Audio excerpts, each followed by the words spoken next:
ওম নমঃ শিবায়। বেলপাতা বা বিল্বপত্র ছাড়া দেবাদিদেব মহাদেবের পূজা অসম্পূর্ণ। তার পূজায় আর কিছু থাক বা না থাক, নিখুঁত বেলপাতা চাই চাই। ধর্মীয় বিশ্বাস অনুসারে ভোলে বাবাকে বেলপাতা নিবেদন করলে তিনি অতি প্রসন্ন হন এবং ভক্তের মনস্কামনা পূর্ণ করেন। বেলপাতা ভোলে বাবার মাথায় দিলে তিনি যা প্রতিদান দেন তার তুলনা ত্রিজগতে নেই। হর হর মহাদেব। তবে শিবলিঙ্গে বেলপাতা অর্পণ করার শাস্ত্রমতে বেশ কিছু নিয়ম রয়েছে, আর আমরা নিজেদের অজান্তেই এই ভুলটা করে ফেলি। সবচেয়ে বড় যেটা প্রশ্ন, বেলপাতা শিবলিঙ্গের মাথায় সোজা না উল্টো, চলতি কথায় বলতে গেলে চিত না উপুর করে দিতে হয়। আসুন জেনে নি বিস্তারিত।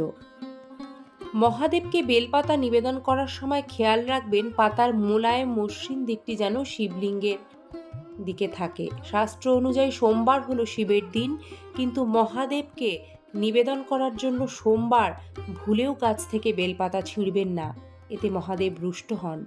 শিবলিঙ্গে বেলপাতা চিত না উপুর করে দেয়, এই প্রশ্ন সবসময় আমাদের মনে নাড়া দেয়।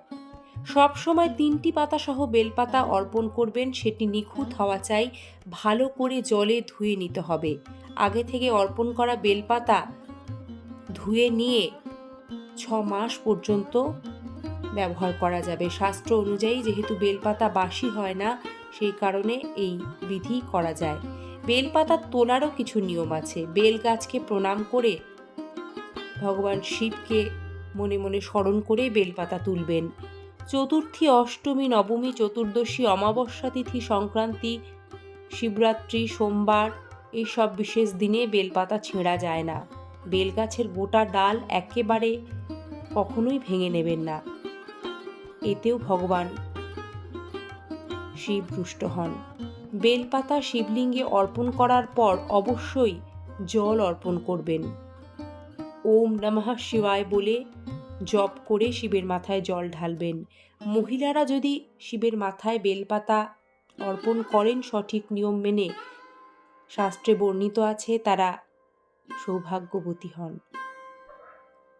নিয়ম মেনে শিবলিঙ্গে যদি 1, 11, 21 এই সংখ্যায় বেলপাতা দেওয়া যায়, অর্পণ করা যায়, তাহলে দেবাদিদেব অত্যন্ত সন্তুষ্ট হন এবং ব্রতের সর্বোচ্চ ফল লাভ হয়। বেলপাতা সমস্ত অর্ঘ্যের চেয়ে প্রিয় দেবাদিদেব মহাদেবের। বেলপাতা ত্রিফলক পাতা। পুরাণ অনুসারে এই ত্রিফলক ভগবান শিবের ত্রিনয়নের প্রতীক, ত্রিশূলেরও প্রতীক। এই বেলপাতা ষড়রিপুকে নিয়ন্ত্রণ করে, মন শান্ত রাখে। শিব পূজায় এই কারণে বেলপাতা অপরিহার্য। ভগবান শিবকে বেলপাতা দেওয়ার সময় সব সময় জলে ভিজিয়ে বেলপাতা অর্পণ করতে হয়। শুকনো বেলপাতা কখনোই শিবলিঙ্গে অর্পণ করতে নেই। ফলহীন বৃক্ষের বেলপাতা দিয়ে শিবলিঙ্গের পূজা হয় না। বেলপাতা চূর্ণ দিয়েও বেলপাতার অভাবে পূজা করা যায়। শাস্ত্রমতে বেলপাতা কখনো বাসি হয় না। শাস্ত্রমতে 6 মাস পর্যন্ত বেলপাতা বাসি হয় না। একবার ব্যবহার করা বেলপাতা ধুয়ে পুনরায় ব্যবহার করা যায়। বেলপাতা শিবলিঙ্গে উপুর করে দিতে হয়।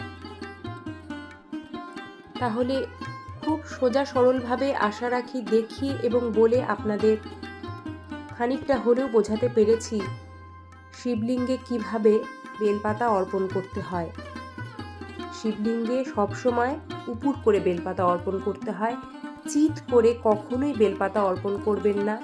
শুকনো বেলপাতা অর্পণ করবেন না। দেবাদিদেব মহাদেবকে আশুতোষ বলা হয়, অর্থাৎ যিনি খুব অল্পেই এবং তাড়াতাড়ি সন্তুষ্ট হন। তার সর্বসন্তুষ্টির কারণ যখন একটি বেলপাতা, তখন একজন ভক্ত হিসেবে আমাদের অবশ্যই এটি পালনীয় কর্তব্য, সেই বেলপাতা শিবলিঙ্গে অর্পণ করার যে নিয়মকানুন সেটি সঠিকভাবে পালন করা। হর হর মহাদেব।